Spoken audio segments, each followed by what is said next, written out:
کوفہ میں ایک سید زادہ فوت ہو گیا۔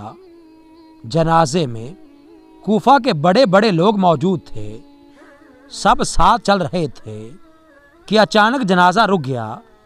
لوگوں نے معلوم کیا تو پتہ چلا کہ اس لڑکے کی ماں بےتاب ہو کر نکل پڑی ہے۔ اس عورت نے جنازے پر اپنا کپڑا ڈال دیا اور اپنا سر کھول دیا۔ عورت شریف خاندان سے تعلق رکھتی تھی۔ اس میت کے باپ اور اس عورت کے خاوند نے چلا کر کہا، یہیں سے واپس چلی جاؤ، مگر اس نے واپس ہونے سے انکار کر دیا۔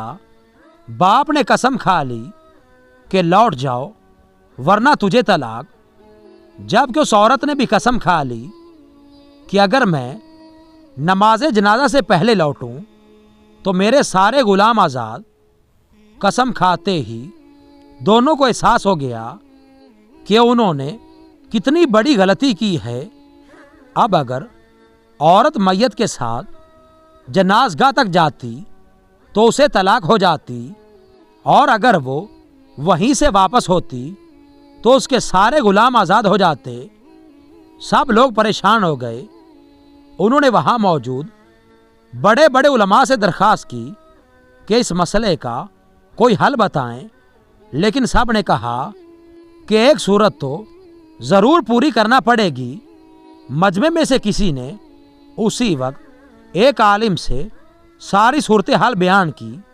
انہوں نے میت کے پاس آ کر پوچھا کہ قسم کس کس طرح کھائی گئی ہے۔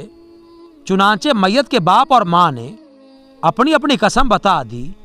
انہوں نے فرمایا کہ میت کو یہیں رکھا رہنے دو اور سب لوگ اسی جگہ پر صفیں بنا کر نماز جنازہ پڑھ لو۔ چنانچہ اس سید زادہ کی نماز جنازہ وہیں پر ادا کی گئی۔ اس کے بعد انہوں نے فرمایا کہ عورت یہیں سے واپس گھر لوٹ جائے۔ اس کی قسم پوری ہو گئی کہ وہ نماز جنازہ کے بعد واپس جا رہی ہے، اور مرد کی قسم بھی پوری ہو گئی کہ اس کی بیوی وہیں سے واپس ہو گئی ہے۔ سب لوگ ان کی ذہانت پر آشش کر اٹھے۔